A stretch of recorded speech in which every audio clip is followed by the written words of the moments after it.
आप सभी को नमस्कार, प्रणाम, जय श्री राम। भाइयों, सर्वप्रथम आपको धनतेरस पर्व की हार्दिक शुभकामनाएं। माता लक्ष्मी की कृपा आप सभी पर सदैव बनी रहे।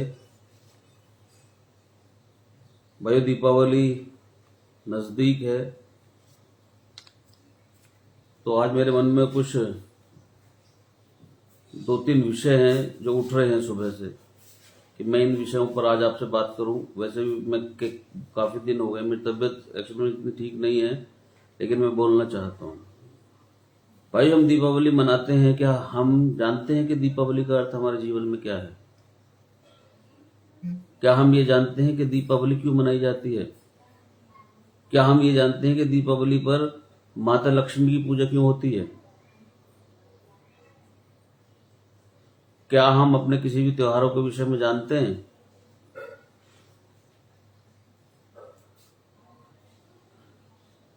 आज हम सनातनी ने अपने हर पर्व को नाच गाने का एक पर्व बना लिया है। आप सोच करके देखिए, गणेश चतुर्दशी आएगी तो हिंदू केवल नाचेगा, नवरात्रि आएगी तो हिंदू केवल नाचेगा, होली आएगी तो दारू पिएगा और हिंदू केवल नाचेगा। बस एक ही काम है, नाचना नाचना नाचना नाचना। कभी ऐसा हुआ है कि नवरात्रि आई तो हमने नव दुर्गा के श्रेष्ठ चरित्र को पढ़ा, इतिहास को पढ़ा हो, अपने बेटियों को पढ़ाया हो? नव दुर्गा में 9 दिन क्यों होते हैं, इस पर विचार किया हो और इस विषय को जानने का भी प्रयास किया हो?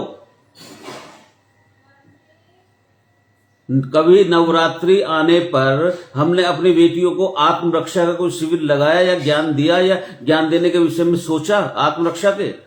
नहीं, केवल हिंदू एक बात तक सीमित रह गया है, नाचना नाचना नाचना।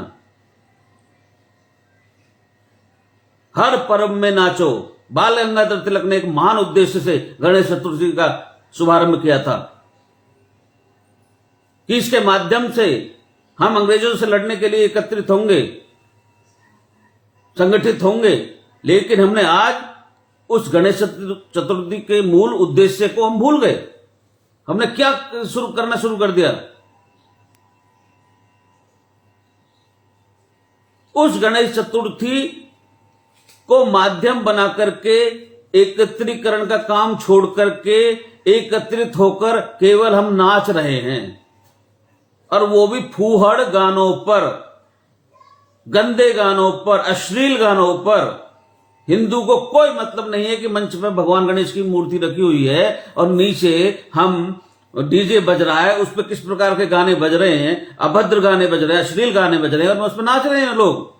बस एंटरटेनमेंट होना चाहिए हर समय, चाहे वो पर्व हो, त्योहार हो, कोई भी कुछ भी चीज हो, उसमें उद्देश्य होता है केवल और केवल एंटरटेनमेंट। धार्मिक पर्वों का मजाक बना करके रखा हुआ है। यदि हम अपने धार्मिक पर्वों के विषय में नहीं जानेंगे तो बाहर से कौन हमारा कोई व्यक्ति है जो हमारी इज्जत करेगा? तो बस हम अपने सनातन धर्म के विषय में 2 चीज जानते हैं, जो प्रत्येक व्यक्ति जानता है, हर आदमी जानता होगा कि सनातन धर्म का ना कोई आदि है ना कोई अंत है, बस हो गया, दैट्स इट।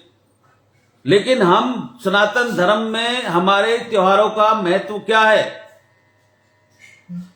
इन चीजों को जानने का हमने कभी प्रयास किया? कि दीपावली आ रही है तो दीपावली हमने क्यों मनाई जाती है, धनतेरस क्यों मनाई जाती है, गोवर्धन पूजा का हमारे क्या महत्व है, हमने अपने बच्चों को बताया? नहीं। दीपावली आएगी तो क्या करेंगे, दीपला जला लेंगे, दीपला जलाने के बाद हम बच्चों को 10,000 रुपए दे, ले बेटा पटाखे लिया, वो ऊपर पटाखे छोड़ता रहेगा पूरी रात। कभी बैठ के ये बताया कि दीपावली हमारे जीवन में क्या उद्देश्य लेके आई है, और उस पर माँ दुर्गा माता लक्ष्मी की पूजा क्यों की जाती है, जबकि वह त्योहार विशुद्ध रूप से भगवान श्री राम का त्योहार है। तो लक्ष्मी जी की पूजा क्यों होती है, इस विषय में हमने कभी बताया? आज एक मुनव्वर कौन है, वो बच्चा, वो मजाक उड़ा रहा है हमारे हिंदू देवी देवताओं का, तो वो उड़ा सकता है, वो, क्योंकि उसको जवाब देने वाला कोई नहीं है, क्योंकि हम जानते ही नहीं है कि हमारा भगवान राम कौन थे, भगवान कृष्ण कौन थे, वो आए क्यों, उनका क्या महत्व है। कोई भी हमारे भगवान श्री कृष्ण पर मजाक करता है, अभद्रता से बोलता है कि 16,108 जब उनके रानियां थी, तो क्या हम 4 या 5 रानियां नहीं रख सकते? तो आप बताइए कितने लोग जानते हैं कि 16,108 रानियां क्यों थी? और ये नहीं जानते हैं तो फिर इस पर बोलने का अधिकार भी नहीं है। सुनो, फिर ये मत कहो गणेश जी पर, गणेश वहां क्या नाम है वृंदावन जाकर के ड्रामा मत करो, फिर कोई फायदा नहीं है।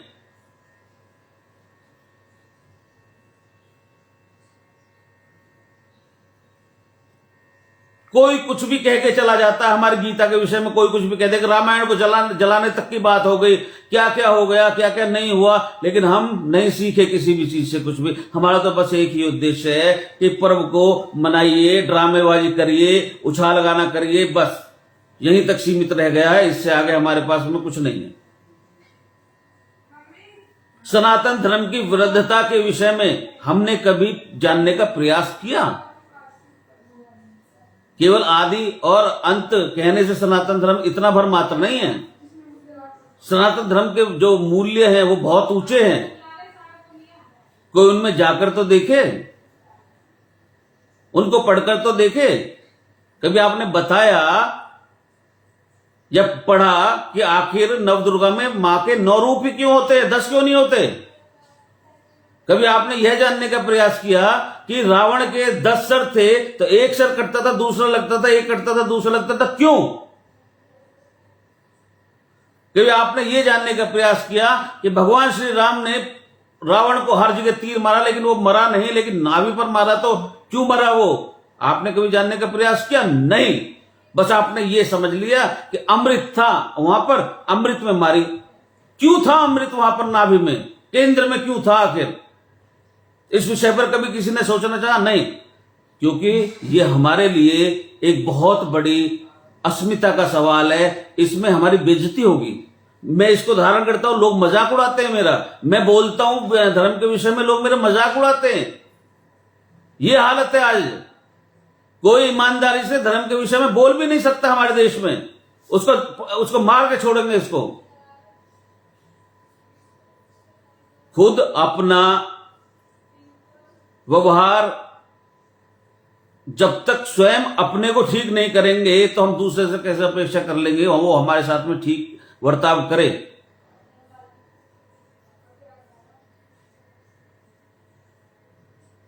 रामायण पढ़ते हैं, रामायण का मूल जाना कभी नहीं। गीता पढ़ते हैं, गीता का मूल जाना नहीं। गीता को भी क्या कराएंगे, पंडितों को बुलवा लेंगे, गीता को पढ़ाया, पढ़ने के बाद में उससे हवन करा ले। इससे क्या होगा भाई? तुमने कुछ सीखा उससे? रामायण को क्या करेंगे, 24 घंटे की रामायण 24 घंटे पूरी हो जानी चाहिए, पूरे 24 आवर्स, 1 मिनट इधर उधर ना हो जाए, नहीं तो बेकार हो जाए। कैसे बेकार हो जाएगी यार? ये कहां के ये चलन, नए नए ड्रामे जो चल रहे हैं ये, कि 24 घंटे से अगर थोड़ा ऊपर हो गई तो उसका महत्व नहीं रहेगा। क्यों? एक एक शब्द मुंह से भगवान का निकला हुआ उसका महत्व है। आप 24 घंटे की बात कर रहे हैं। इस तरीके से ये जो कुप्रथाएं हैं इनको बहुत जल्दी आदमी पकड़ लेता है, लेकिन जो असली प्रथा है हमारी, उनको ना समझने का प्रयास कर रहा है और ना उन पर चलने का प्रयास कर रहा है, और ना अपने बच्चों को धर्म से जोड़ने का प्रयास कर रहा है। बच्चों को तो ऐसे समझो जैसे मेरा बेटा, लाला, मेरा पुत्र, इससे बड़ा दुनिया में मेरे लिए कुछ है ही नहीं। जब वो लाला पुत्र थोड़ा सा बड़ा होकर बदतमीजियां करता है, जब कहते हैं यार हमारा तो बड़ा बच्चा बड़ा बिगड़ गया, जब लाला पुत्र को ये बताओगे नहीं हमारे जो हम जिस धर्म में पैदा हुए हैं तो उस धर्म का क्या ताकत क्या है उसकी और उसका महत्व क्या है, तो लाला पुत्र तो ऐसा ही करेगा। मदरसों में बचपन से शिक्षा दी जाने लगती है। आप 6 साल के बच्चे से जाकर के पूछ लीजिए कि क्या लिखा है आपके, उसमें सारा कुछ बता देगा वो। इसलिए वो मजबूत हैं, संगठित हैं, एकत्रित हैं। हम संगठित कभी नहीं हो सकते पूरे जीवन में, कहते हैं अनंत काल तक भी। जब तक हम अपने धर्म से नहीं जुड़ेंगे हम संगठित नहीं होंगे। जब तक हम पर्वों का ईमानदारी से सम्मान नहीं करेंगे कि पर्व क्यों मनाए जाते हैं, पर्वों का क्या महत्व है हमारे जीवन में और पर्वों का क्या मूल है, जब तक कोई हमें समझाने वाला या एक करने वाला इस संसार में पैदा नहीं हुआ और ना होगा। जब तक हम किसी ऊपर से आत्मा के टपकने का इंतजार करें कि जो कोई ऊपर से आत्मा आएगी उतर के और क्या नाम है वो हमें बचाएगी। जब तक हम एकत्रित नहीं होंगे, हम उस इंतजार में बैठे हैं भाई कल की आएगा अवतार। कब आएगा कल की अवतार, किसी को पता है?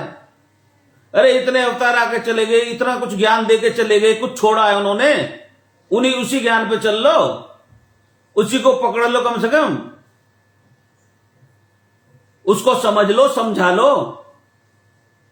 लेकिन इसमें क्या है, यदि कोई व्यक्ति आचार्य, देखिए कांग्रेस ने हमारे साथ में कितना गलत किया है। कांग्रेस ने हिंदू भगवा आतंकवादी कह दिया। हमारे दिमाग में वो मानसिकता भरी हुई है कि अगर आज कोई पहन के संत महात्मा जाता है तो उसका मजाक उड़ाते हैं। अगर कोई जवान व्यक्ति इसको पहन ले तो उसका तो 100% मजाक ही उड़ेगा। ये हमारी प्रवृत्ति है, क्योंकि कांग्रेस ने हमें सिखाया। पहली बार कोई व्यक्ति आया जिसने हमें ये एहसास दिलाया कि हम हिंदू हैं। गर्व से कहो हम हिंदू हैं। किसने कहा था? सबसे पहले स्वामी विवेकानंद जी ने। उनको पता था कि हिंदू की असली जो मनोदशा है वो क्या है, कितना गिरा हुआ है अंदर से हिंदू। इसलिए उन्होंने सबसे पहले ये कहा था गर्व से कहो हम हिंदू हैं, हिंदू में जोश लाने के लिए। लेकिन हिंदू में आज तक कभी जोश नहीं आया। मुझे एक बात का बहुत बड़ा दुख है, जो लोग अपने को बहुत बहुत बड़े विद्वान समझते हैं, कहते हैं और दुनिया से कहलवाते हैं, वो ईमानदारी से किसी भी समाज में बैठकर या बच्चों को, अपने को या परिवार को ये नहीं बताते कि भाई हमें इस पर्व को मना रहे हैं तो इसका क्या कारण है, इस पर्व का हमारे जीवन में क्या महत्व है। और अपने को वो ऐसे प्रदर्शित करते हैं कि संसार में उनके जैसा धार्मिक कोई व्यक्ति है ही नहीं। भाई मंदिर, 100 मंदिर चले जाओ, 1000 मंदिर चले जाओ, कुछ नहीं होने वाला मंदिर जाने से, जब तक हमें यही पता नहीं चलेगा हमारा धर्म क्या है। कर्म कांड के पीछे हम पड़े हुए हैं। सुबह उठ के हमने क्या करा, 10 मिनट रह रहे हैं, अरे पूजा करो, 10 मिनट, वो धूप बत्ती जल्दी जल्दी लगाई, तो 5 मिनट रह रहे हैं, जल्दी जल्दी लगाई और भाग गए। क्या हुआ इससे? कुछ फायदा मिला? ध्यान तो हमारा अपनी नौकरी पे है, हम वहां धूप बत्ती लगा रहे हैं, उस चीज का क्या लाभ है? कर्म कांड केवल और केवल हमारे धर्म का एक अंग है। पूजा पाठ केवल एक अंग है, उसको धर्म नहीं कह सकते। धर्म का अंग है। धर्म तो एक बहुत बड़ी वृद्ध चीज है, उसको कभी समझने का किसी ने प्रयास किया ही नहीं। कोई भागवत सुना रहा है, वहां पर देखिए लाखों लाखों लोग बैठे रहेंगे। अरे भाई भागवत क्या सुन रहा है तू? भागवत में उससे आगे देखो, शाम को वो अपने घर में लड़ाई कर रहा। किस बात की भागवत सुन के आया भाई तू? जब तक इन ड्रामों से, ढकोसलों से बाहर नहीं आएंगे ईमानदारी से, हम अपने जीवन के अर्थों को नहीं जानेंगे, महत्व को नहीं जानेंगे, परमात्मा क्या है उसको नहीं खोजेंगे, जानेंगे। हमारी गीता, रामायण, उपनिषद, वेद, वेदांत क्या है, जब तक इनको हम नहीं जानेंगे, जब तक मंदिर घूम लो, कितने ही पूजा पाठ कर लो, सब व्यर्थ।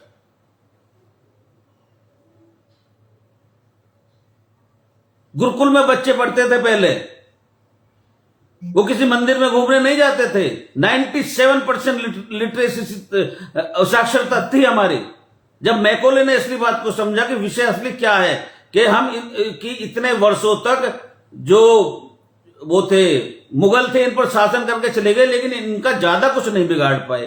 क्या विषय रहा? मैकोले ने उसका गंभीरता से विचार किया और उसने इस निष्कर्ष पर पहुंचा कि ये जो गुरुकुल हैं, एक गुरुकुल में जब तक ये समाप्त नहीं होंगे, गुरुकुल, इनकी जो सबसे बड़ी शक्ति है वो गुरुकुल है।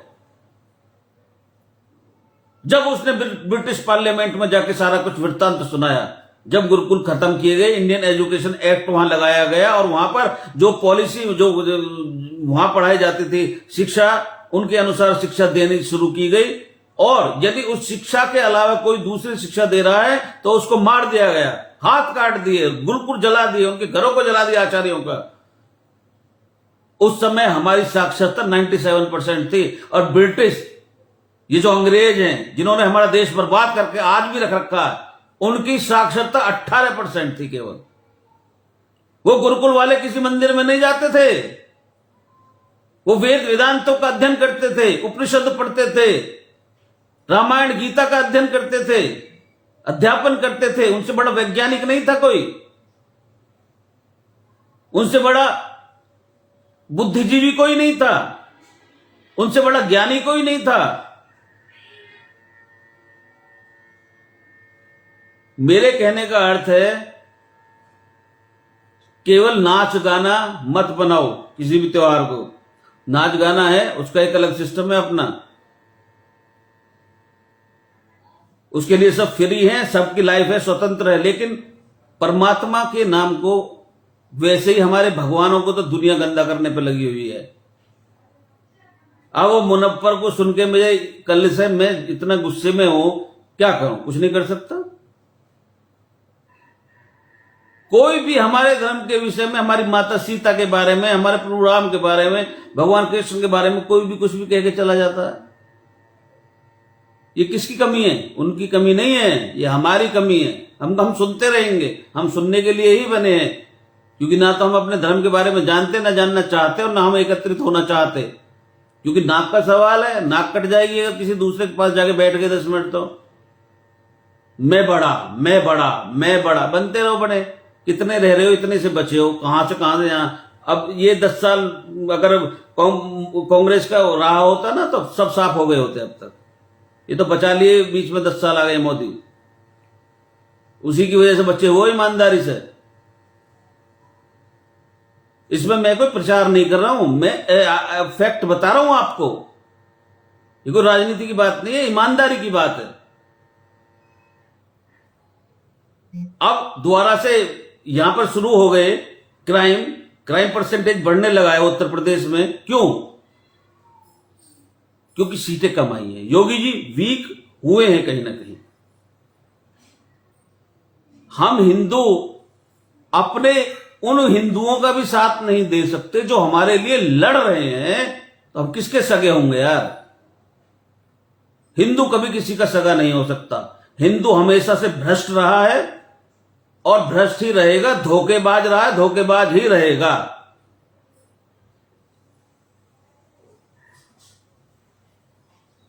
इसलिए हमें आज ये सारी चीजें सुनने में बड़ा आनंद भी आता है। हाँ यार, 16,108 रानियां थी, अरे कैसे, हम खुद इंटरेस्ट लेते हैं उन चीजों में, हम खुद मजा लेते हैं।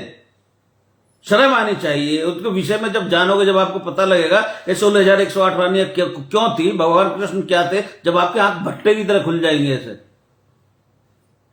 लेकिन जानने नहीं है, मजा लेना है बस। लेते रहिए, मजा लेते रहिए। नंबर हमारा ही लगने वाला कुछ दिनों बाद, ज्यादा दूर नहीं है।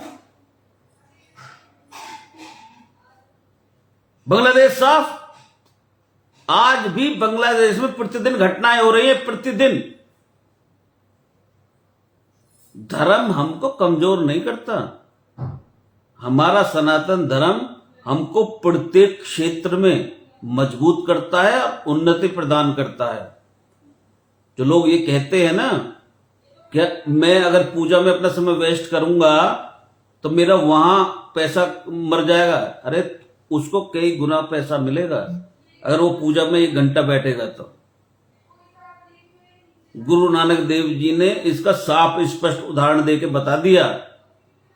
राम दी चिड़िया राम दा खेत, खा लो चिड़िया भर भर पेट। आराम से बैठे रहे भगवान के ध्यान में, कोई नहीं उड़ाया। चिड़िया आओ कोई नहीं, वहां से जंगल में बैठे रहे। सबसे ज्यादा फसल उस बार होगी, पैदावार उसी वर्ष उसी फसल में सबसे ज्यादा पैदावार हुई। जब दुकान पे भेज दिया उनको, गुरु नानक जी को, कि भाई जा तो दुकान संभाल, तू कुछ करेगा नहीं, तो क्या किया उन्होंने? थोड़ी देर देते रहे सामान। उनका भाई जो जिसको जो लेना ले लो, तोल लो, मत तोलो, पैसा इसमें डाल दो। उनके पिताजी को पता चला ये तो सब लुटा देगा। वो आए शाम तक, वो मतलब शाम को पता लगा, वो आए वहां से। उन्होंने देखा, उन्होंने कहा भाई तू क्या कर रहा है, ये सब क्या हो रहा है? क्योंकि जिसको जो जरूरत लेके जा रहा, मैं क्या कर रहा हूं इसमें। उन्होंने हिसाब जोड़ा जब शाम को, तो दुगनी जितनी रोज उनको फायदा होता था मुनाफा, उससे 2 गुना मुनाफा हुआ। जो लोग ये सोचते हैं धर्म हमको वीक बनाता है, उनको मैं ये कहता हूं कि धर्म के ऊपर छोड़ के देखिए, जब पता लग जाएगा कि वीक है धर्म या सबसे ज्यादा स्ट्रांग है। और ये जितने भी त्योहार हैं, पर्व हैं हमारे, इनका एक एक का बड़ा महत्व है। ये बहुत अपने आप में शक्ति रखते हैं। इनकी गहराई में जाइए। चाहे होली हो, दीपावली हो, गणेश चतुर्थी, जितने भी ये पर्व हैं, हनुमान जयंती, कोई भी हो, नहीं तो मत मनाइए, कोई फायदा नहीं है। मैं सही बता रहा हूं। मैं प्रतिदिन कहता हूं, मुझे क्या मिलेगा भाई? मैं रोज कहता हूं अपने बच्चों को धर्म से जोड़ो, बच्चों को धर्म से जोड़ो, बच्चों को धर्म से जोड़ो। क्यों कहता हूं? मैं इसलिए कहता हूं कि आज तक हम धर्म से नहीं जुड़े तो हमारा ये हाल है। कल आज से 10 साल बाद में जो बच्चा या जो लोग धर्म से नहीं जुड़ेंगे उस समय तक, तो क्या होगा? केवल और केवल धर्म ही हमें बचा सकता है, दूसरा कोई विकल्प है ही नहीं हमारे पास। यदि आप ये सोचते हो कि हथियार, गोला बारूद, इससे हम बच जाएंगे, इनसे नहीं बचने वाले हम। हमको केवल धर्म से जुड़ना पड़ेगा। धर्म क्या है हमारा? पहली बात तो धर्म को समझिए। धर्म केवल ये नहीं है वेद, वेदांत, पूजा पाठ, ये सब धर्म का एक बहुत बड़ा वृद्ध स्वरूप है।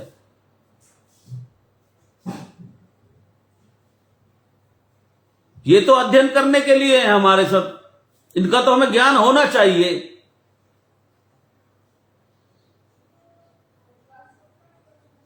जब तक नींबू मिर्ची नहीं हटाओ, ये सब ढकोसलों से बाहर नहीं आओगे, नींबू मिर्ची लटकाने से कि भाई इससे शनिदेव बाहर आ जाएगा, ऐसे कुछ नहीं आता शनिदेव ऐसे किसी पे।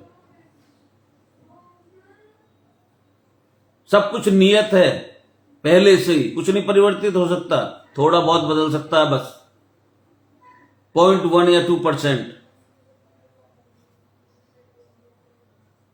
और भगवान की पूजा करने से कोई किसी के दुख और कष्ट कभी कम नहीं होते। धर्म से जुड़ने से हम में शक्ति आ जाती है उनको सहन करने की, बस बदलता कुछ भी नहीं है। और ये जो हम आज हैं, हम दूसरों पर बड़े आराम से थोप देते हैं, यार हमने कितना बुरा करा, कितना बुरा हमारे साथ ही ऐसा क्यों रहा है। भगवान अगर फाइल खोल के बैठ गया ना तो एक जवाब नहीं बनेगा। इसलिए हम जो कुछ भी हैं अपने ही कर्मों का प्रतिफल हैं और कुछ नहीं है। किसी को ब्लेम करना किसी भी चीज के लिए बिल्कुल गलत।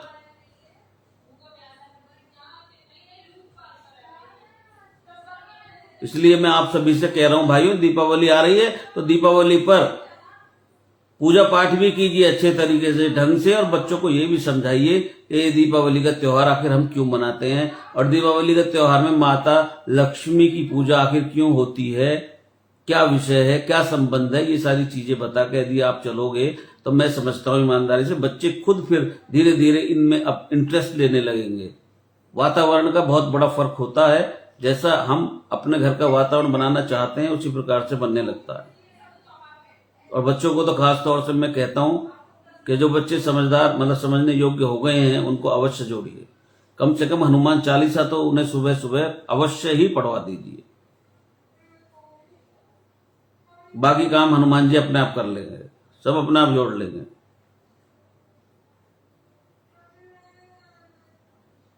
भाई किसी को बुरा लगा हो तो क्षमा, पर यह बात बुरे लगने वाली ही है, बुरा लगना चाहिए। जब भी हम जो ना अंदर से हमारे, वो आपने देखी नहीं वीडियो शायद उस लड़के की, मैं आपको बता नहीं सकता भाई साहब मैं दुखी कितना हूं जब से मैंने उसको देखा है। देखा नहीं गया दोबारा मुझ पे उसे। और मैं जब से रात थोड़े लेट मैंने देखी, मैं जब से ये सोच रहा हूं मैं बोलूं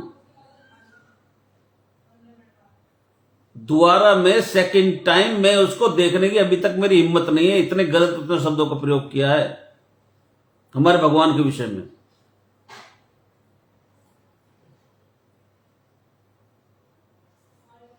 जय श्री राम। आप सभी को दीपावली की अग्रिम बहुत बहुत शुभकामनाएं। दीपावली पर प्रभु श्री राम की कृपा आप पर हमेशा के लिए बनी रहे और माता लक्ष्मी की कृपा भी बनी रहे, और बच्चे, सभी बच्चे और हम सब मिलकर धर्म से जुड़ें और लोगों को जोड़ें। यही हमारा जीवन का एक उद्देश्यों में से एक उद्देश्य ये भी होना चाहिए कि हम अपने धर्म का विस्तार करें, धर्म के प्रचार करें, धर्म के विषय में जानकारी दें लोगों को। हम क्या है, हमारे अंदर से ही सब निकले हुए हैं। सनातन धर्म के अंदर सब हैं, तो सनातन को समझने का प्रयास कीजिए। जय श्री राम।